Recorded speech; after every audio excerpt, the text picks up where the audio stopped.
Hello दोस्तों, मैं Anil Kumar smart IQ classes में आपका स्वागत करता हूं। आज प्राचीन इतिहास का अध्ययन करेंगे। प्राचीन इतिहास के इस अध्याय के अंतर्गत आज हम लोग गुप्त काल के बारे में अध्ययन करेंगे। गुप्त काल का जो कालखंड है 319 ईस्वी से लेकर के 550 ईस्वी के मध्य के कालखंड को माना जाता है। इस कालखंड की जो प्रमुख साक्ष्य पाए गए हैं जिसके आधार पर हमें गुप्त काल के बारे में जानकारियाँ मिलती हैं, उन साक्ष्यों को जो है दो प्रकार से बांटा जा सकता है। एक साहित्यिक साक्ष्य, दूसरा पुरातात्विक साक्ष्य।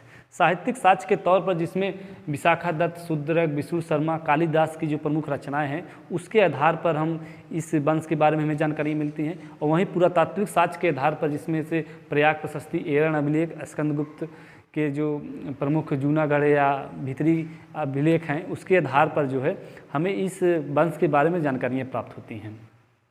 इस वंश की शुरुआत के पहले जो भारत में कई छोटे छोटे प्रांतों में बटा हुआ था भारत, उन्हीं छोटे प्रांतों में से एक था गुप्त वंश, और जिसकी स्थापना जो है श्री गुप्त करते हैं। तो जब भी प्रश्न पूछा जाए कि गुप्त वंश के संस्थापक कौन है, तो गुप्त वंश के संस्थापक श्री गुप्त को माना जाता है और यही जो है गुप्त वंश की स्थापना करते हैं। और जब भी प्रश्न पूछा जाए कि गुप्त वंश का वास्तविक संस्थापक कौन है, तो गुप्त वंश का वास्तविक संस्थापक जो है चंद्रगुप्त प्रथम को माना जाता है, और जिनका कालखंड जो है 319 BC से लेकर के 335 BC के 319 ईस्वी से लेकर के 335 ईस्वी के मध्य माना जाता है। इसलिए जो है गुप्त काल को 319 BC से गणना किया जाता है और 550 ईस्वी तक नहीं किया जाता है। तो आइए एक एक करके हम इसका अध्ययन करते हैं, फिर क्रम से आगे बढ़ने का प्रयास करते हैं। सबसे पहले हम लोग साक्ष्यों की बात करेंगे, साक्ष्यों यानी स्रोत की बात करेंगे। यहाँ पर हमने कहा कि गुप्त वंश के जो साक्ष्य पाए गए हैं यानी स्रोत जो हैं, ये दो प्रकार के स्रोत हैं। एक साहित्यिक स्रोत है, दूसरा पुरातात्विक स्रोत है। पुरातात्विक स्रोत के अंतर्गत हम लोग अभिलेखों का अध्ययन करेंगे और साहित्यिक स्रोतों के अंतर्गत जो प्रमुख रचनाकार हुए हैं और उनकी रचनाओं का अध्ययन करेंगे। देखिए, सबसे पहले साहित्यिक साक्ष्यों की बात करेंगे, उसके बाद पुरातात्विक साक्ष्य यानी अभिलेखों की बात करेंगे। साहित्यिक साक्ष्यों की बात की जाए तो विशाखादत्त की देवी चंद्रगुप्तम है। ये विशाखादत्त की रचना है देवी चंद्रगुप्तम, जिसमें चंद्रगुप्त द्वितीय और ध्रुव देवी के विवाह का वर्णन किया गया है। तो यहाँ पर ध्यान देना है कि देवी चंद्रगुप्तम यानी ध्रुव देवी और चंद्रगुप्त द्वितीय के विवाह का वर्णन किया गया है। वहीं पर शूद्रक की जो रचना है इसमें मृच्छकटिकम का जो वर्णन किए हैं, मृच्छकटिकम जो है इस वंश के बारे में हमें जानकारियाँ प्राप्त होती हैं। उसके बाद है विष्णु शर्मा का पंचतंत्र। विष्णु शर्मा का जो पंचतंत्र है इसमें से एक प्रशासक को जो 5 प्रकार के जो ज्ञान बताए गए हैं उनका वर्णन किया गया है। जैसे 5 प्रकार के जो ज्ञान बताए गए हैं जिसमें से मित्र भेद, मित्र लाभ, संधि विग्रह और अपरीक्षाकारित्व और लब्धि प्रवास, ये 5 प्रकार के जो ज्ञान बताए गए हैं इनका जो है वर्णन किया गया है। हमने बताया कि पंचतंत्र में जो 5 प्रकार के ज्ञान हैं जिसमें से मित्र भेद, मित्र लाभ, संधि विग्रह, अपरीक्षाकारित्व और लब्धि प्रवास 5 प्रकार के ज्ञान हैं। इसी को जो है पंचतंत्र के नाम से जाना जाता है। उसके बाद कालिदास की रचना है। कालिदास की कई रचनाएं हैं जिसमें से जो हमें इस वंश की जानकारियाँ जिन रचनाओं से हमें इस वंश की जानकारियाँ प्राप्त होती हैं उसमें से मेघदूत, रघुवंशम, ऋतु संहार, इन रचनाओं के द्वारा जो है हमें जो है चंद्रगुप्त इस गुप्त वंश के बारे में जानकारियाँ प्राप्त होती हैं। कालिदास जो है ये चंद्रगुप्त द्वितीय के जो है नवरत्नों में से एक थे और ये कवि के तौर पर जाने जाते हैं। तो ये चंद्रगुप्त द्वितीय के राज दरबार में रहते थे। उसके बाद आता है ह्वेन-सांग। ह्वेन-सांग की रचना है सीयूकी। सीयूकी जो है ये ह्वेन-सांग की एक यात्रा वृत्तांत है, यानी जो यात्रा जहाँ जहाँ किए हैं ह्वेन-सांग उन यात्राओं का वर्णन किया गया है। तो ह्वेन-सांग जो है पुष्यभूति वंश की जब स्थापना होती है उस वंश का एक शासक होता है हर्षवर्धन। ये हर्षवर्धन के शासनकाल में ये भारत में आते हैं और नालंदा में जो है यहाँ पर शिक्षा ग्रहण करते हैं। उसके बाद जो भारत भ्रमण करते हैं उन्हीं यात्राओं का वर्णन किया गया है। उन्हीं यात्राओं के वर्णन में जो है गुप्त वंश के बारे में कई प्रकार के यहाँ भी प्रमाण हमें देखने को मिलते हैं। उसके बाद हम बात करते हैं अभिलेखों की। देखिए, अभिलेख जो है यहाँ पर अभिलेख सबसे पहले यहाँ प्रयाग प्रशस्ति है। प्रयाग प्रशस्ति अभिलेख जो है रानी का अभिलेख के नाम से भी जाना जाता है। और इस अभिलेख को जो है समुद्रगुप्त ने, देखिए समुद्रगुप्त होते हैं, समुद्रगुप्त ने इस अभिलेख की जो है बनवाया तो अशोक ने था इस अभिलेख को। इसको जो है कौशाम्बी अभिलेख के नाम से जाना जाता था। इस कौशाम्बी के अभिलेख को जो है इस पर अंकन बाद में जो है समुद्रगुप्त करवाते हैं, इसलिए इसे प्रयाग प्रशस्ति पत्र या प्रयाग प्रशस्ति अभिलेख के नाम से जाना जाता है। और दूसरा है एरन अभिलेख। एरन अभिलेख जो है, एरन अभिलेख में जो है जिसे कि भानुगुप्त के इसे भानुगुप्त अभिलेख के नाम से भी जाना जाता है। इस अभिलेख में भानुगुप्त के एक मित्र होते हैं, भानुगुप्त के मित्र हैं गोपराज। गोपराज की मृत्यु जो है एक हूणों के आक्रमण के समय हुआ था, और इसमें जो है एरन अभिलेख को जो है सती प्रथा के भी प्रमाण पाए गए हैं। यानी जो गोपराज इनके मित्र थे, गोपराज की मृत्यु जो है हूणों के आक्रमण के दौरान हो गई थी। तो गोपराज की जो पत्नी थी हूण, तो अपनी पति के साथ यानी गोपराज के शव के साथ जल गई थी, तो इसलिए जो है सती प्रथा का यहाँ प्रमाण पाया गया है। और उसके बाद आते हैं स्कंदगुप्त।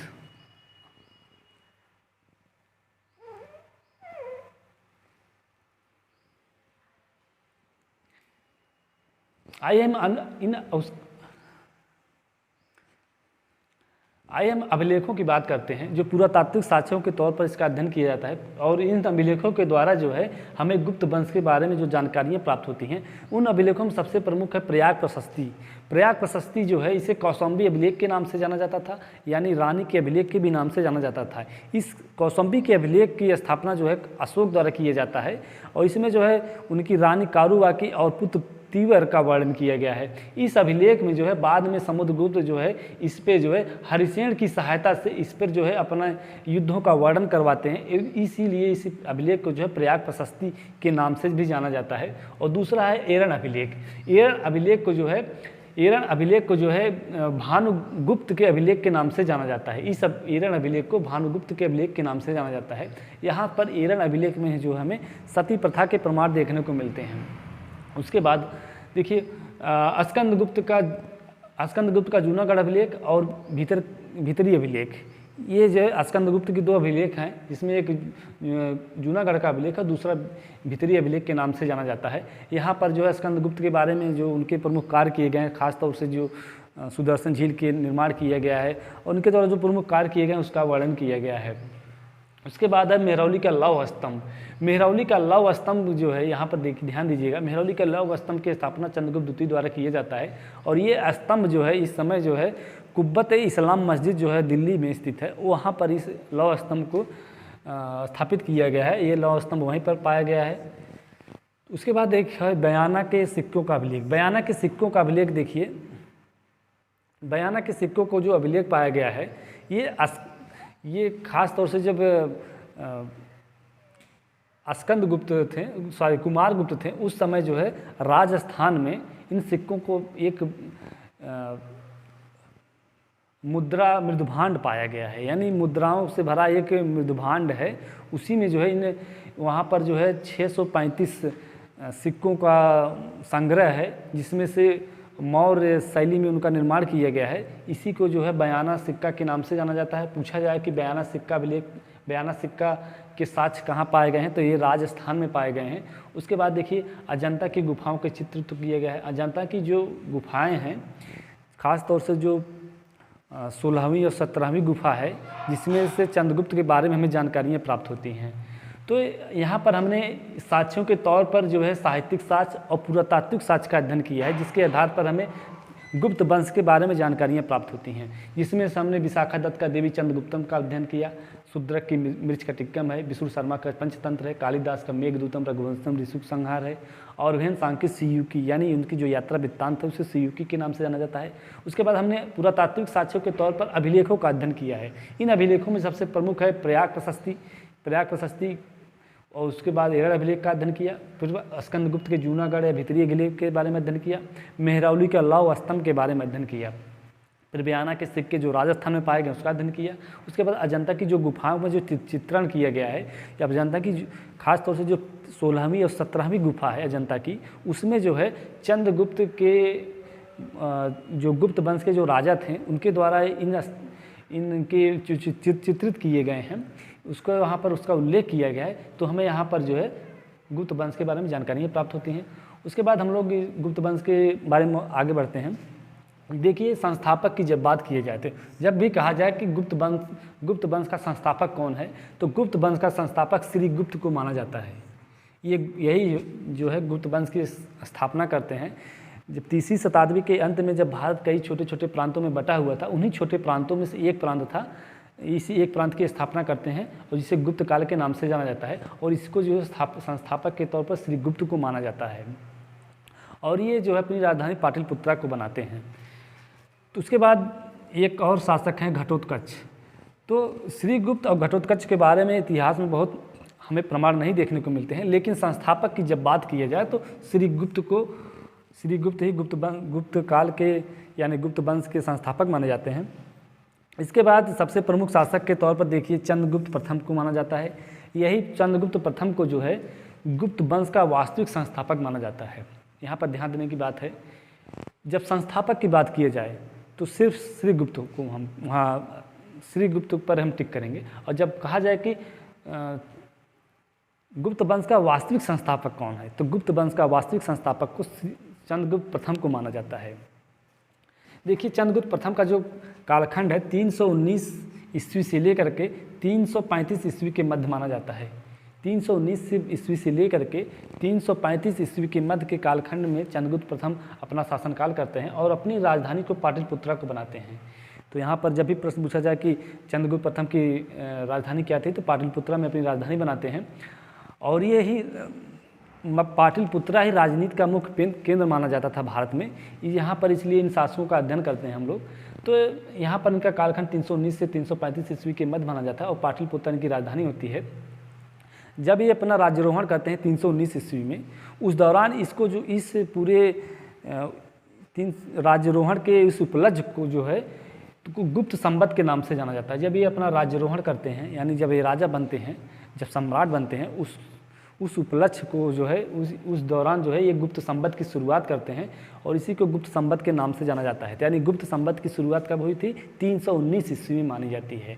वहीं पर संवत की बात अगर किया जाए तो एक है शक संवत है, एक विक्रम संवत है, जिसमें से शक संवत जो है कनिष्क के शासक था, वो जो है 78 ईस्वी के दौरान 78 ईस्वी में 78 ईस्वी में वह जो है कनिष्क जो है जब राज्यारोहण करता है तो उस दौरान जो है शक संवत की शुरुआत करता है। वहीं पर विक्रम संवत की शुरुआत जो है 58 BC में, 58 BC यानी ईसा पूर्व में 58 ईसा पूर्व में जो है विक्रम संवत की शुरुआत मानी जाती है। वहाँ पर एक मालवा का स्थानीय शासक होता है। उस मालवा के स्थानीय शासक ने जब शकों को पराजित करता है, उस दौरान जो है विक्रम संवत की शुरुआत करता है और विक्रमादित्य की उपाधि धारण करता है। तो यहाँ पर हमें 3 प्रकार के संवत देखने को मिलते हैं, शक संवत, विक्रम संवत और गुप्त संवत। तो गुप्त संवत की शुरुआत जो है 319 BC में मानी जाती है। उसके बाद हम लोग आगे बढ़ते हैं। तो गुप्त वंश का जो वास्तविक संस्थापक है चंद्रगुप्त प्रथम को ही माना जाता है। इनकी जो उपाधियाँ यहाँ से प्रश्न अक्सर परीक्षाओं में हमें देखने को मिलता है, यहाँ ध्यान दीजिएगा। इनकी उपाधि है महाराजा धीराज। जब भी प्रश्न पूछा जाए कि महाराजा धीराज की उपाधि से किसे सम्मानित किया गया था, यानी महाराजा धीराज की उपाधि से किसे जाना जाता है, तो चंद्रगुप्त प्रथम को जो है महाराजा धीराज की उपाधि से सम्मानित किया गया था और इसीलिए इन्हें महाराजा धीराज के नाम से जाना जाता है।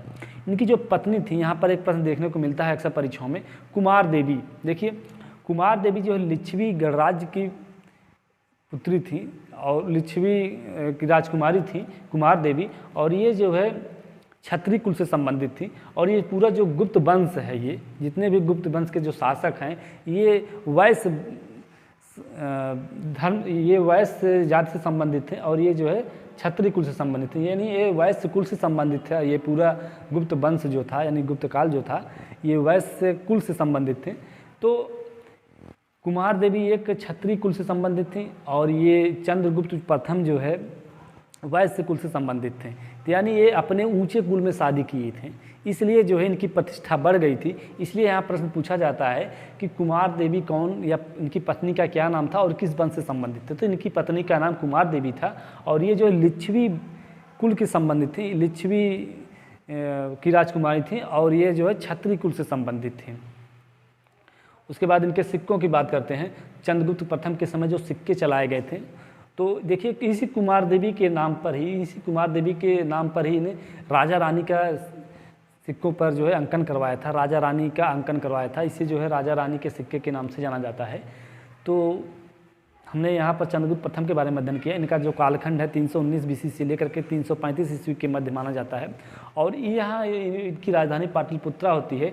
जब इनका राज्यारोहण होता है उस उपलक्ष्य में जो है यहाँ पर गुप्त संवत की शुरुआत मानी जाती है।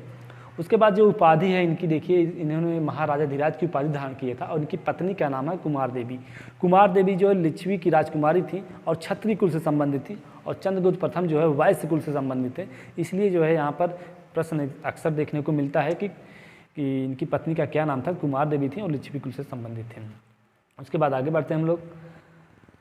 सिक्के जो है इनके राजा रानी के, इनके सिक्कों पर राजा रानी का अंकन हुआ था। तो यहाँ पर जब प्रश्न पूछा जाए कि राजा रानी के सिक्कों किस शासक के सिक्कों पर राजा रानी का अंकन हुआ है, तो सिक्कों पर चंद्रगुप्त प्रथम का अंकन, चंद्रगुप्त प्रथम जो है उन्हीं के सिक्कों पर इनका अंकन हुआ है। तो राजा के तौर पर चंद्रगुप्त प्रथम है और रानी के तौर पर कुमार देवी है। उसके बाद हम लोग समुद्रगुप्त के बारे में अध्ययन करते हैं। समुद्रगुप्त जिनका कालखंड 335 बीसी से लेकर के 375 ईस्वी के मध्य माना जाता है, और ये इस पूरे गुप्त वंश का सबसे प्रतापी राजा के तौर पर उभर कर सामने आते हैं समुद्रगुप्त का जो कालखंड है 335 ईस्वी से लेकर के 375 ईस्वी के मध्य माना जाता है।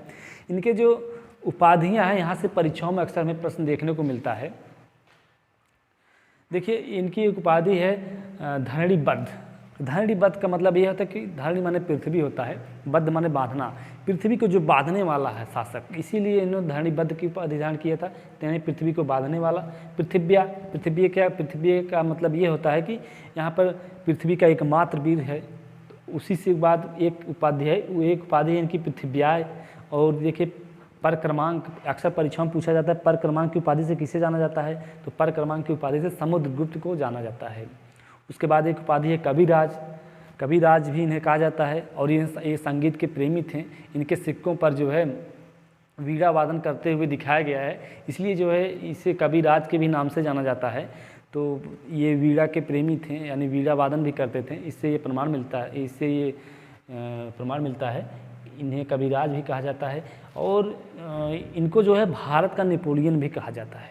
भारत का नेपोलियन इन्हें जो है विसेंट आर्थर स्मिथ या स्मिथ महोदय के नाम से जाना जाता है। विसेंट आर्थर स्मिथ की एक पुस्तक है अर्ली हिस्ट्री ऑफ इंडिया। फिर ध्यान दीजिएगा, विसेंट आर्थर स्मिथ की एक बुक है अर्ली हिस्ट्री ऑफ इंडिया। उस पुस्तक में जो है इनका नाम जो है भारत के नेपोलियन की संज्ञा दी गई है। तो समुद्रगुप्त को भारत का नेपोलियन की संज्ञा किसने दिया है, तो विसेंट आर्थर स्मिथ ने दिया था, और उनकी पुस्तक है अर्ली हिस्ट्री ऑफ इंडिया। आगे हम लोग बढ़ते हैं। देखिए उसके बाद प्रयाग प्रशस्ति आती है। इस गुप्त काल के पूरे जो अभिलेख पाए गए, इन अभिलेखों में सबसे प्रमुख है प्रयाग प्रशस्ति। प्रयाग प्रशस्ति को जो है कौशाम्बी के अभिलेख के नाम से जाना जाता है, रानी के अभिलेख के भी नाम से जाना जाता है। यह अभिलेख का निर्माण जो है अशोक करवाते हैं, और ये अपनी रानी कारुबाकी और पुत्र तीवर के यहाँ पर वर्णन किया गया है। इसलिए जो ये अभिलेख जो है कौशाम्बी में पाया गया था, इसलिए इसे कौशाम्बी के अभिलेख के नाम से जाना जाता है। वर्तमान में यह अभिलेख जो है इलाहाबाद के किले में रखा गया है। इलाहाबाद, ये जब अकबर यहाँ का शासक था, तो अकबर ने कौशाम्बी से इसे इलाहाबाद लाया था और अपने किले में इसे स्थापित किया था। तो यहाँ पर देखिए प्रयाग प्रशस्ति में जो है जो अभिलेख थे, अशोक के अभिलेख थे, उन्हीं अभिलेखों में जो है देखिए हरिसेन द्वारा जो इनके प्रमुख युद्धों और इनके द्वारा जो साम्राज्य विस्तार में जो कार्य किए गए थे, इसका उल्लेख जो है इस प्रयाग प्रशस्ति में किया गया है। तो उल्लेखकर्ता कौन है, यानी जो इसका निर्माण किया था प्रयाग प्रशस्ति का, देखिए हरिसेन है। हरिसेन ही समुद्रगुप्त के जो युद्ध वृत्तांत हैं, जो युद्ध किए हैं, उन युद्धों के बारे में वर्णन किया गया है। उनका वर्णन जो है हरिसेन द्वारा किया गया है। तो पूछा जाए कि प्रयाग प्रशस्ति के रचयिता कौन है, किसके द्वारा रचित किया गया है, तो हरिसेन द्वारा रचित किया गया है। जबकि कौशाम्बी अभिलेख के नाम से जाना जाता है। इसको स्थापित करने का कार्य जो अशोक करते हैं। उसके बाद आगे बढ़ते हैं हम लोग। देखिए समुद्रगुप्त की विजय सूची है ये प्रयाग प्रशस्ति जो है, जो इसमें 33 लाइनें की गई हैं, 33 लाइन है। उन 33 लाइन में जो है यहाँ पर इनके जो विजय सूची है, यानी जो युद्ध किए हैं जिसमें विजय स्थापित किए हैं, इसकी विजयों की सूची इसमें दिया गया है। तो इसमें 33 लाइनें हैं। दरअसल इन लाइनों को जो है 33 लाइनें अलग अलग किया गया है। इन लाइनों को जो है लिखने का कार्य जो है हरिसेन द्वारा किया जाता है। इसलिए जो इसके रचित किया गया है कि अगर रचयिता पूछा जाए तो हरिश्चंद्र को माना जाता है। और जो भाषा है, देखिए इनकी जो भाषा है, इनको लिखने की जो भाषा थी वो संस्कृत भाषा है। जब भी पूछा जाए प्रयाग प्रशस्ति की भाषा क्या है, तो ये भाषा जो है संस्कृत भाषा है। और जब अशोक जो है इस अभिलेख की जब स्थापना करते हैं, जिसपे रानी कारुबाकी और उनके पुत्र तीवर का वर्णन किया गया है, वहाँ पर इनकी जो है ब्राह्मी लिपि में इसका उपयोग किया गया है। तो अशोक के जो लेख हैं वो ब्राह्मी लिपि में है, और जो समुद्रगुप्त के बारे में जो लिखा गया है हरिश्चंद्र द्वारा वो संस्कृत की भाषा में है, और लिपि की बात की जाए ये भी ब्राह्मी लिपि में है। तो हम लोग आगे बढ़ते हैं। आर्यवर्त, देखिए इस युद्ध में जो है आर्यवर्त विजय का मतलब ये होता है कि आर्यवर्त का क्षेत्र जो माना जाता है, जो आपका विंध्याचल पर्वत है, विंध्याचल पर्वत के उत्तर में जो भी भूभाग है, यानी गंगा के दोआब का जो क्षेत्र है, उसे आर्यवर्त के नाम से जाना जाता है। इस आर्यवर्त विजय के बारे में बताया गया है। इस आर्यवर्त विजय में जिसमें नागसेन प्रमुख जो छोटे छोटे राजाओं का उल्लेख किया गया है, जिसमें समुद्रगुप्त उन राजाओं को पराजित करते हैं, उसके बाद इस साम्राज्य का विस्तार करते हैं, उसके बारे में वर्णन किया गया है। उसके बाद है दक्षिणापथ विजय। दक्षिणापथ का विजय का मतलब यह है कि जो विंध्याचल पर्वत के दक्षिण में जितने भी राज्य हैं, जिसमें से वाकाटक हो गए और कई छोटे छोटे राज्यों में बटा हुआ था, तो इन छोटे छोटे राज्यों को जीतने का कार्य जो है इसमें दक्षिणापथ विजय में इसका उल्लेख किया गया है। और उसके बाद है आटविक मतलब ये जंगल के जो क्षेत्र होते थे, जंगल के ये राज्य थे, जिसमें से मध्य प्रदेश के भूभाग को माना जाता है। इसे मध्य प्रदेश भूभाग को जो आटविक राज्य के नाम से जाना जाता था, इसको भी जीतने का कार्य जो है प्रयाग प्रशस्ति में इसका उल्लेख किया गया है। तो यहाँ पर जो है आर्यवर्त विजय में जो है 9 राज्यों का जीतने का उल्लेख किया गया है। वहीं इधर दक्षिणापथ विजय में जो है 12 राज्यों को जीतने का उल्लेख किया गया है, और एक आटविक राज्य जिसको मध्य प्रदेश में स्थित है। यहाँ पर जंगल अधिक होने के कारण इसे आटविक राज्य के नाम से जाना जाता था। तो इस प्रयाग प्रशस्ति अभिलेख को जो है कौशाम्बी के अभिलेख के नाम से जाना जाता है। इस पर रानी के अभिलेख के नाम से जाना जाता है। इससे रानी के अभिलेख कहा जाता है, क्योंकि अशोक की महारानी जो थी कारुबाकी और उनके पुत्र तीवर का यहाँ पर वर्णन किया गया है। अशोक की रानी थी कारुबाकी, इन्हीं के नाम पर इसे रानी के अभिलेख के नाम से जाना जाता है। इस प्रयाग प्रशस्ति अभिलेख में जो है देखिए एक अशोक की रानी कारुबाकी, उनके पुत्र तीवर का वर्णन किया गया है। वहीं पर उसके बाद समुद्रगुप्त का वर्णन किया गया है। समुद्रगुप्त के बाद यहाँ पर अकबर, बीरबल और जहांगीर का वर्णन किया गया है। यानी पर यहाँ पर देखिए फिर समझने का प्रयास करिए। अशोक, उनकी रानी कारुबाकी, पुत्र तीवर, उसके बाद समुद्रगुप्त का वर्णन किया गया है। समुद्रगुप्त के बाद अकबर आते हैं। अकबर, जहांगीर और बीरबल के नामों का यहाँ पर उल्लेख किया गया है। यानी 4 शासकों का वर्णन किया गया है, अशोक, समुद्रगुप्त, अकबर, जहांगीर। उसके बाद देखिए इस अभिलेख को जो पढ़ने का कार्य, सबसे पहले इस अभिलेख को पढ़ने का कार्य कैप्टन ए ट्रायर ने किया था। कैप्टन ए ट्रायर इस 1834 ईस्वी में कैप्टन ए ट्रायर ने इस अभिलेख को पढ़ने सबसे पहले पढ़े थे। तो जब भी पूछा जाए कि प्रयाग प्रशस्ति को पढ़ने का सबसे पहले किसने पढ़ा था, तो कैप्टन ए ट्रायर ने 1834 में इस अभिलेख को पढ़ा था। देखिए आर्यवर्त के 9 राजाओं और दक्षिणापथ के 12 राजाओं को पराजित किया था। यानी ये जो यही लाइन है जिसमें हमने बताया था कि आर्यवर्त विजय के दौरान उसने विंध्याचल पर्वत के उत्तरी भाग को, विंध्याचल पर्वत के उत्तर में जो 9 राज्य थे, उन 9 राज्यों को जीतने का कार्य जो है समुद्रगुप्त करते हैं। इसलिए यहाँ कहा कि आर्यवर्त के 9 राजाओं पर विजय और दक्षिणापथ के 12 राजाओं के समूह को, यानी दक्षिणापथ के 12 राजाओं को एक संघ था, उसको जीतने का कार्य जो है करते हैं। तो यहाँ पर ध्यान दीजिएगा, परीक्षाओं में अक्सर पूछा जाता है कि आर्यवर्त के कितने राजा थे, तो 9 राजा थे, यानी 9 राजा थे। दक्षिणापथ के कितने राजा थे, तो 12 राजाओं को जीत अर्जित किया था। तो और आर्यवर्त विजय, दक्षिणवर्त विजय और आटविक राज्य, यहाँ पर ध्यान दीजिएगा। आटविक राज्य जो है एमपी में पड़ता था, और एमपी में जो है काफ़ी अधिक जंगल थे, इसलिए जो है आटविक राज्य के नाम से जाना जाता है। उसके बाद हम लोग आगे बढ़ते हैं, चंद्रगुप्त द्वितीय के बारे में अध्ययन करते हैं। चंद्रगुप्त द्वितीय, देखिए चंद्रगुप्त द्वितीय का जो कालखंड है 335 ईस्वी से लेकर के 375 ईस्वी के मध्य माना जाता है। और ये भी इस गुप्त वंश के प्रमुख प्रतापी राजाओं की सूची में सबसे प्रमुख ये भी हैं। समुद्रगुप्त के बाद इनका नंबर आता है। और ये जो है 335 ईस्वी से लेकर के 375 ईस्वी तक इनका शासनकाल था। और इनकी जो राजधानी थी पाटलिपुत्रा थी, और दूसरी राजधानी ने उज्जैन को बनाया था। एक राजधानी इनकी पाटलिपुत्रा थी, दूसरी राजधानी जो है उज्जैन थी। इसी उज्जैन में जो है अधिक समय तक इन्होंने व्यतीत किया। इसी उज्जैन में ही कई जो इनके नवरत्न थे, जिसमें से कालिदास हो गए, शंकु हैं, बेताल भट्ट हैं, छपड़क हैं, बाराहमीर हैं, जो कई उनके नवरत्न हैं, इन्हीं उज्जैन में ही रहते थे। यहाँ पर इनकी 2 राजधानियाँ थीं, एक पाटलिपुत्रा, दूसरी उज्जैन। उसके बाद हम लोग आगे बढ़ते हैं। चंद्रगुप्त ने शकों को पराजित किया था। जब चंद्रगुप्त ने शकों को पराजित किया था तो उस उपलक्ष्य में इसने विक्रमादित्य की उपाधि धारण किया था। तो यहाँ पर विक्रमादित्य की उपाधि धारण करने वाले चंद्रगुप्त द्वितीय भी हैं। इसके पहले एक मालवा का शासक था, स्थानीय शासक, जो शकों को पराजित करने के बाद विक्रमादित्य की उपाधि धारण किया था। तो वहीं पर शकों को दूसरी बार पराजित करने का कार्य जो है चंद्रगुप्त द्वितीय करते हैं, इसलिए इन्होंने विक्रमादित्य की उपाधि धारण किया था। तो शकों पर विजय स्थापित करने के बाद दूसरे राजा के तौर पर कौन है? चंद्रगुप्त द्वितीय हैं। और इन्होंने जो है विक्रमादित्य की उपाधि धारण किया था। और इस उपलक्ष्य में जो है इन्हें चांदी के सिक्के जारी किए थे। पूछा जाता है कि चांदी के सिक्के कब जारी किए गया था? चांदी के सिक्के जो है शकों को पराजित करने के दौरान चंद्रगुप्त द्वितीय ने 7 चांदी के सिक्के चलवाए थे।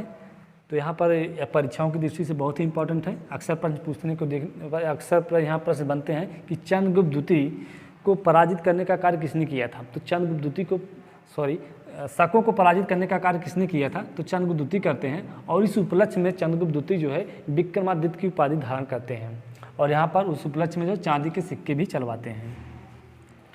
इनके शासनकाल में जो है फाहियान भारत आया था। फाहियान चीनी यात्री था और यह भारत आता है। और भारत आने के दौरान जो है इसको जो है जब वे खास तौर से मध्य प्रदेश के जब उन्होंने घूमा तो मध्य प्रदेश के समाज के बारे में यहाँ अध्ययन किया। और फाहियान जो है भारत में 14 वर्ष तक यहाँ रुके थे। और यहाँ पर जो समाज के बारे में यहाँ वर्णन किया है, खास तौर से मध्य प्रदेश के जो समाज था उसके बारे में उन्होंने वर्णन किया है।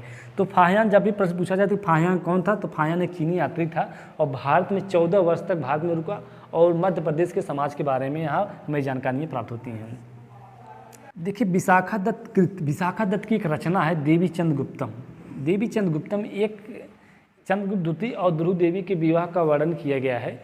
इसके आधार पर भी हमें जो है साक्ष्यों के तौर पर हमने पढ़ा था कि विशाखा दत्त कृत है देवी चंद्रगुप्तम, जिसके आधार पर हमें गुप्त वंश के बारे में जानकारियाँ प्राप्त होती हैं। और उन जानकारियों में खास तौर से चंद्रगुप्त द्वितीय के बारे में जानकारियाँ प्राप्त होती हैं। यह एक चंद्रगुप्त द्वितीय और ध्रुव देवी के विवाह का वर्णन किया गया है। इसमें बताया जाता है कि ध्रुव देवी जो है यानी चंद्रगुप्त द्वितीय के बड़े भाई जो थे रामचंद्र थे। और रामचंद्र और शकों के मध्य जब युद्ध होता है, उस युद्ध में जो है रामचंद्र जो है पराजित होते हैं। तो उस दौरान समझौते के तौर पर ध्रुव देवी को जो है शकों को समर्पित करते हैं। इससे जो है चंद्रगुप्त द्वितीय असहमत थे और वे खुद जो है युद्ध करते हैं। और उस युद्ध में जो शकों को पराजित करते हैं और शकों को पराजित करने के बाद अपने भाई रामचंद्र की हत्या करते हैं और अपनी भाभी ध्रुव देवी से शादी कर लेते हैं। तो ये एक काल्पनिक कथा के तौर पर भी माना जाता है। लेकिन यहाँ पर शकों उस युद्ध में देवी चंद्रगुप्तम जो रचना है, इसमें इन शकों के युद्ध के भी वर्णन किया गया है। इस आधार पर जो है माना भी जा सकता है कि ये सही घटना होगी। लेकिन यहाँ पर जो है जब भी पूछा जाए कि विशाखा दत्त की रचना जो है देवी चंद्रगुप्तम, जब भी पूछा है देवी चंद्रगुप्तम किसकी रचना है, तो विशाखा दत्त की है, जिसमें चंद्रगुप्त द्वितीय और ध्रुव देवी की विवाह के वर्णन की बात किया गया है। उसके बाद हम लोग आगे बढ़ते हैं। जो चंद्रगुप्त द्वितीय की जो उपाधियाँ हैं, देखिए यहाँ पर अक्सर प्रश्न देखने को मिलते हैं। प्रश्न बनता है कि परम भागवत की उपाधि किसने धारण किया था? परम भागवत की उपाधि चंद्रगुप्त द्वितीय धारण करते हैं। और यह अक्सर परीक्षाओं में देखने को मिलता है। ये मोस्ट इंपॉर्टेंट है, खासतौर से ध्यान दीजिएगा। जो गुप्त वंश की जो उपाधियाँ हैं, यहाँ पर अक्सर परीक्षाओं में प्रश्न देखने को मिलता है। खासतौर से समुद्रगुप्त के बारे में और चंद्रगुप्त प्रथम के बारे में और चंद्रगुप्त द्वितीय के बारे में। जो प्रतापी शासक हैं, यहाँ उनकी उपाधियों का वर्णन किया जाता है और इनकी उपाधियों से ही प्रश्न बनते हैं। देखिए, उपाधियों की बात करते हैं। इनकी जो उपाधियाँ हैं परम भागवत हैं और दूसरा है देवगुप्त और उसके बाद देवराज। तो सबसे इम्पोर्टेंट इसमें यही परम भागवत की उपाधि किसने धारण किया, तो चंद्रगुप्त द्वितीय हैं। चंद्रगुप्त द्वितीय के दरबार में नवरत्न रहते थे। ये नवरत्न जो है उज्जैन की जो दूसरी राजधानी बनाए थे, यहीं पर ये लोग रहते थे। और इन नवरत्नों में देखिए प्रमुख हैं कालिदास। कालिदास जो हैं एक कवि के तौर पर जाने जाते हैं, जिनकी रचना है मेघदूत, रघुवंशम, ऋतु संहार और कई इनकी रचनाएं हैं, नाटक भी हैं और काव्य शास्त्र भी लिखे हुए हैं। तो कवि हैं ये। दूसरे हैं शंकु। शंकु को जो वास्तुकार के नाम से जाना जाता है। वास्तुकार मतलब आर्किटेक्चर, जो बिल्डिंगों को बनाते हैं, वास्तुकार के नाम से जाने जाते हैं। इनको शंकु भी थे। तो शंकु थे, कालिदास हैं, शंकु हैं। बेताल भट्ट हैं। बेताल भट्ट थे। बेताल भट्ट को जादूगर के तौर पर जाना जाता है, ये जादूगर थे। छपड़क हैं। छपड़क और व्याकरणकार थे, ये व्याकरणकार के तौर पर जाना जाता है ये इन्हें। तो हमने यहाँ पर देखे कालिदास, शंकु वास्तुकार हैं यानी आर्किटेक्चर हैं, बेताल भट्ट जादूगर हैं, छपड़क जो व्याकरणकार हैं। उसके बाद देखिए वराहमिहिर आते हैं। वराहमिहिर जो खगोल शास्त्री थे, वराहमिहिर खगोल शास्त्री थे। उसके बाद अमर सिंह हैं। अमर सिंह की रचना है अमरकोश। अमरकोश है और इसमें जो है ये शब्दावलियों का संग्रह है, जिसे डिक्शनरी के नाम से भी जाना जाता है। उसके बाद धन्वंतरी जो है इनके दरबार में चिकित्सक के तौर पर रहते थे, यानी राजवैद्य के तौर पर रहते थे इन्हें, तो ये राजवैद्य थे। उसके बाद वरुचि हैं। वरुचि जो है वर्तिकार हैं। ये खासतौर से जैसे जो व्याकरण होते हैं उनको पढ़ने का कार्य करता है, उससे वर्तिकार के नाम से जाना जाता है। उसके बाद घटकरपर हैं। घटकरपर को कवि के नाम से भी घटकरपर का जो कवि थे ये। तो जो नवरत्न है देखिए फिर से ध्यान दीजिएगा, जो नवरत्न है कालिदास हैं। कालिदास शंकु हैं, शंकु जो वास्तुकार हैं। बेताल भट्ट जादूगर हैं। छपड़क व्याकरणकार हैं। वराहमिहिर खगोल शास्त्री हैं।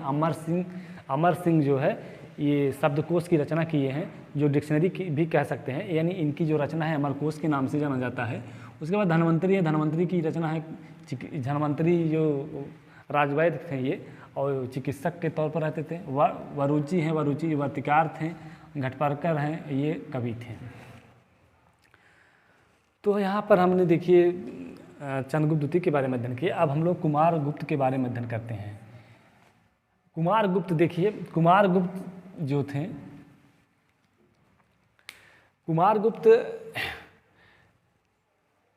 इनको महेंद्रदित्य के नाम से भी जाना जाता है। इनकी जो उपाधि है महेंद्रदित्य के नाम से भी जानी जाती है। और ये कुमारगुप्त की सबसे महत्वपूर्ण काम यह था कि इन्होंने नालंदा विश्वविद्यालय की स्थापना करवाया था। नालंदा विश्वविद्यालय की इसने स्थापना कराया था और यहाँ से भी प्रश्न बनते हैं। तो जब भी प्रश्न पूछा जाए कि नालंदा विश्वविद्यालय की स्थापना किसने कराया था, तो नालंदा विश्वविद्यालय की स्थापना जो है कुमारगुप्त कराते हैं। और नालंदा विश्वविद्यालय के बारे में ये भी बताया जाता है कि जब तुर्की यहाँ पर आक्रमण होता है, तुर्कों द्वारा जब आक्रमण किया जाता है, उसमें से एक तुर्की शासक था बख्तियार खिलजी।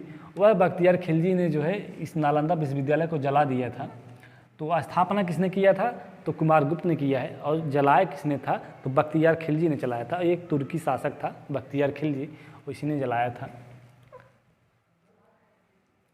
तो यहाँ पर परीक्षा में अक्सर प्रश्न देखने को मिलते हैं। और नालंदा विश्वविद्यालय के बारे में ये जो बौद्ध धर्म के हीनयान महायान के लोग थे, खास तौर से ये जो महायान के लोग होते थे, महायान के लोग यहाँ पर शिक्षा ग्रहण करते थे।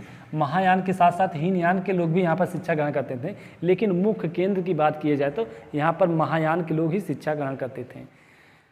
तो ये महायान देखिए, मैं यहाँ बता दे रहा हूँ, ये महायान की शिक्षा का केंद्र था, महायान से संबंधित था। और इसको जलाने का कार्य जो है, इसको जलाने का कार्य बख्तियार खिलजी करता है। तो यहाँ पर प्रश्न बनते हैं कि नालंदा विश्वविद्यालय की स्थापना कुमारगुप्त करते हैं और ये नालंदा विश्वविद्यालय महायान की शिक्षा से संबंधित था, यानी बौद्ध धर्म के जो महायान के लोग थे। यहाँ पर बौद्ध धर्म दो संप्रदायों में बटा हुआ था। जब चतुर्थ बौद्ध संहिता होती है कुंडवन में, यानी कनिष्क के शासनकाल में जब चतुर्थ बौद्ध संहिता होती है, उस दौरान बौद्ध धर्म दो संप्रदायों में बढ़ जाता है, एक हीनयान दूसरा महायान। तो हीनयान जो है, हीनयान के लोग भगवान बुद्ध को जो है महापुरुष मानते थे और महायान के लोग जो है भगवान बुद्ध को भगवान के यानी भगवान का नाम से जानते थे। तो महायान और हीनयान इसी लिए दो भागों में बढ़ते हैं, और महायान की जो शाखा थी यहाँ पर अध्ययन करती थी, और इस विश्वविद्यालय को चलाने का कार्य जो है बख्तियार खिलजी करते हैं। देखिए आगे बढ़ते हैं। रजत सिक्के को प्रचलन में शुरू किया था इन्होंने। तो जब भी प्रश्न किया जाए तो रजत सिक्के को किसने शुरू किया था, तो रजत सिक्के को प्रचलन में लाने का कार्य जो है कुमारगुप्त करते हैं। तो रजत सिक्के हैं और स्वर्ण सिक्के हैं, जिसमें से जो रजत सिक्के होते थे उन्हें रूपक के नाम से जाना जाता था, और जो स्वर्ण सिक्के होते थे दिनार के नाम से जाना जाता था। देखिए जो रजत सिक्के होते थे, रजत सिक्के को जो है और एक स्वर्ण सिक्का होता था। स्वर्ण सिक्के को दिनार कहा जाता था, स्वर्ण सिक्के को दिनार कहा जाता था, और जो रजत सिक्के होते थे उन्हें रूपक कहा जाता था। यहाँ पर ध्यान दीजिएगा, आगे हम जब बताएंगे, जब सामाजिक और आर्थिक क्षेत्र के बारे में बताएंगे तो वहाँ पर इसको हम फिर से अध्ययन करेंगे। तो यहाँ पर ध्यान दीजिएगा, कुमारगुप्त ने रजत सिक्के की प्रचलन में लाया था, और रजत सिक्कों को रूपक के नाम से जाना जाता है, और जो स्वर्ण सिक्के होते हैं उसे दिनार के नाम से जाना जाता है। उसके बाद हम लोग स्कंदगुप्त के बारे में अध्ययन करते हैं। स्कंदगुप्त को क्रमादित्य के नाम से जाना जाता है। यहाँ पर ध्यान दीजिएगा, क्रमादित्य और परक्रमांक, यहाँ पर अक्सर परीक्षाओं में कन्फ्यूजन होता है। परक्रमांक की बात की जाए तो समुद्रगुप्त की बात करेंगे, जब क्रमादित्य की बात की जाए तो स्कंदगुप्त के सबसे महत्वपूर्ण यहाँ परीक्षाओं में देखने को मिलता है कि किसके शासनकाल में हूणों का प्रथम आक्रमण हुआ था। जब भी प्रश्न पूछा जाए कि हूणों का प्रथम आक्रमण किसके काल में हुआ था, तो हूणों का प्रथम आक्रमण जो है स्कंदगुप्त के शासनकाल में हुआ था, और स्कंदगुप्त इन्हें पराजित भी करता है। स्कंदगुप्त का जूनागढ़ अभिलेख एवं भीतरी स्तंभ अभिलेख, इनके दो अभिलेख हैं जहाँ से स्कंदगुप्त के बारे में जानकारियाँ प्राप्त होती हैं। जूनागढ़ के अभिलेख के बारे में हमें जो है सुदर्शन झील के जीर्णोद्धार के बारे में पता चलता है, और यहाँ पर जिसमें से जो प्रमुख शासक हुए हैं जो सुदर्शन झील के निर्माणकर्ता के तौर पर जिसमें चंद्रगुप्त द्वितीय होते हैं, उनके राज्यपाल होते हैं पुष्पगुप्त वैश्य द्वारा जो है सुदर्शन झील का निर्माण किया जाता है। अशोक द्वारा वहाँ पर बांध और उसके एक नहर का निर्माण किया जाता है। उसके बाद आते हैं रुद्रदामन आते हैं। रुद्रदामन द्वारा यहाँ पर शासक होते हैं रुद्रदामन द्वारा यहाँ पर इनकी जो सुदर्शन झील थी उसका पुनरुद्धार किया गया था। उसके बाद स्कंदगुप्त का नंबर आता है। स्कंदगुप्त सबसे अंतिम शासक हैं जिनका उल्लेख किया गया है। तो उसमें जो है ये जीर्णोद्धार कराते हैं, यानी उसको जो है पुनः से उसको रिपेयर कराते हैं। और तो यहाँ पर सुदर्शन झील के बारे में हमने अध्ययन किया। तो यहाँ पर जूनागढ़ अभिलेख में सुदर्शन झील का उल्लेख किया गया। दूसरा अभिलेख है भीतरी स्तंभ अभिलेख। फिर उसके बाद हम लोग बढ़ते हैं नालंदा संघाराम की स्थापना करते हैं। नालंदा जो विश्वविद्यालय था वहाँ पर नालंदा संघाराम की स्थापना करते हैं। तो जब भी प्रश्न पूछा जाता है नालंदा की स्थापना किसने किया था, तो कुमारगुप्त ने किया था, और संघाराम की स्थापना किसने किया था, तो स्कंदगुप्त ने किया है। चीन के शासक थे, सांग सम्राट के नाम से जाना जाता था। सांग सम्राट के नाम से जाना जाता था चीन के शासक को। उनके दरबार में एक दूत भेजे थे। एक अक्सर परीक्षाओं में प्रश्न देखने को मिलता है कि चीन के दरबार में किसने दूत भेजा था, तो चीन के दरबार में स्कंदगुप्त ने दूत भेजा था। उसके बाद देखिए आगे बढ़ते हम लोग। वृषभ शैली में इनके जो सिक्के थे, इनके सिक्कों पर जो है बैल छपा होता था, नहीं वृषभ छपा होता था, वृषभ का अंकन होता था। इसी को वृषभ शैली में सिक्के को जारी किए थे, यहाँ पर बताया जाता है। स्कंदगुप्त के समय जो है स्वर्ण सिक्के जो पाए जाते थे, स्वर्ण सिक्कों को जो है दिनार के नाम से जाना जाता है, और रजत सिक्कों को जो है रूपक के नाम से जाना जाता है। तो जो स्वर्ण सिक्के पाए जाते थे, स्वर्ण सिक्के में जो है मिलावट के प्रमाण पाए गए हैं। यानी जो सिक्के जो चंद्रगुप्त द्वितीय के समय और कुमारगुप्त के समय जो सिक्के पाए गए थे, उन सिक्कों में जो सोने की मात्रा होती है जिसे कैरेट के नाम से जाना जाता है, जैसे 24 कैरेट 22 कैरेट होता है। तो यहाँ पर जो सिक्के पाए गए हैं, यहाँ पर मिश्र धातु यानी सोने के साथ यानी सोने की मात्रा को घटा देते थे, यानी उसमें मिलावट करने के बाद जो सिक्के का निर्माण किया जाता था। तो यहाँ पर इससे प्रमाण मिलता है कि स्कंदगुप्त के समय जो है इनकी जो आर्थिक स्थिति काफ़ी कमज़ोर होती दिख रही थी, इसलिए जो है इनके सिक्कों को जो है मिलावट के प्रमाण देखने को मिलते हैं। उसके बाद नरसिंह आते हैं। नरसिंह को जो है बालादित्य के नाम से जाना जाता है। ह्यूणों के शासक मिहिरकुल को इन्होंने पराजित किया था। मिहिरकुल को पूछा जाए कि मिहिरकुल को किसने पराजित किया था, हूण शासक मिहिरकुल को किसने पराजित किया था, तो हमारा उत्तर होगा नरसिंहगुप्त। उसके बाद भानुगुप्त के बारे में अध्ययन करते हैं। भानुगुप्त अभिलेख, एक भानुगुप्त को सबसे प्रमुख है एरण अभिलेख। भानुगुप्त ने एक अभिलेख का निर्माण किया था जिसे एरण अभिलेख के नाम से जाना जाता है। उस एरण अभिलेख को जो है भानुगुप्त अभिलेख के भी नाम से जाना जाता है। इसमें जो सती प्रथा के प्रमाण पाए गए हैं। एरण अभिलेख में बताया गया है कि भानुगुप्त के मित्र होते हैं गोपराज और ह्यूणों के मध्य जब युद्ध होता है, उस युद्ध में गोपराज की मृत्यु हो जाती है। उस मृत्यु के बाद गोपराज की जो पत्नी होती हैं वे जो है अपने पति के साथ सती हो जाती हैं। यहाँ पर इसलिए सती प्रथा के प्रमाण पाए गए हैं। तो जब भी प्रश्न पूछा जाए कि एरण अभिलेख किस अभिलेख में जो है सती प्रथा के प्रमाण पाए गए हैं, तो एरण अभिलेख में सती प्रथा के प्रमाण पाए गए हैं, या भानुगुप्त अभिलेख में जो है सती प्रथा के प्रमाण पाए गए हैं। उसके बाद देखें आगे लोग भानुगुप्त आते हैं। भानुगुप्त इस वंश का अंतिम शासक के तौर पर जाना जाता है। 550 ईस्वी में जो है भानुगुप्त को अंतिम शासक के तौर पर जाना जाता है। तो यहाँ पर हमने जो है गुप्त काल के बारे में अध्ययन किया, जो प्रमुख शासक थे उनके बारे में अध्ययन किया है, जिसमें से प्रमुख उनके साक्ष्यों का अध्ययन किया, और जो प्रमुख साक्ष्य में जिसमें साहित्यिक साक्ष्य और पुरातात्विक साक्ष्य का अध्ययन किया। उसके बाद जो प्रमुख शासक हैं, संस्थापक के तौर पर श्रीगुप्त, वास्तविक संस्थापक के तौर पर चंद्रगुप्त प्रथम आते हैं। वहीं पर समुद्रगुप्त द्वारा जो प्रमुख प्रयाग प्रशस्ति अभिलेख का जो निर्माण किया गया है, जहाँ से अक्सर परीक्षाओं में प्रश्न बनते हैं, उसका उल्लेख किया। उसके बाद चंद्रगुप्त द्वितीय आते हैं। चंद्रगुप्त द्वितीय ने शकों को पराजित किया और विक्रमादित्य की उपाधि धारण करते हैं। इनके शासनकाल में फाहियान भारत आता है और 14 वर्षों तक भारत में रहा। उस दौरान जो है जो उसने रचना की है, जिसमें से मध्य प्रदेश के समाज के बारे में वर्णन किया। उसके बाद चंद्रगुप्त द्वितीय के जो नवरत्न थे, जिसमें कालिदास, बेताल भट्ट, भट्टपड़क, शंकु, बराहमिहिर, अमर सिंह, धन्वंतरी, बरूची, घटपड़क, जो प्रमुख नवरत्न हैं, इसके बारे में अध्ययन किया। उसके बाद कुमारगुप्त आते हैं। कुमारगुप्त ने नालंदा विश्वविद्यालय की स्थापना करते हैं और यहाँ पर ये नालंदा विश्वविद्यालय जो है महायान से संबंधित था। और कुमारगुप्त ने एक रजत सिक्के की शुरुआत किया था। इस रजत सिक्के को जो है रूपक के नाम से जाना जाता है और स्वर्ण सिक्के को जो है दिनार के नाम से जाना जाता है। तो इन्होंने स्वर्ण सिक्के को जारी नहीं किया था, रजत सिक्के को जारी किए थे, ध्यान दीजिएगा।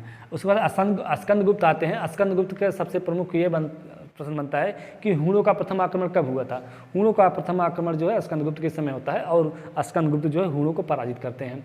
फिर जूनागढ़ अभिलेख, भीतरी स्तंभ अभिलेख, ये 2 अभिलेखों का निर्माण कराते हैं। जूनागढ़ अभिलेख में जो है सुदर्शन झील के निर्माण की बात किया गया है और उनके ना पूरा जीर्णोद्धार की बात किया गया है। उसके बाद एक अभिलेख है भीतरी स्तंभ अभिलेख।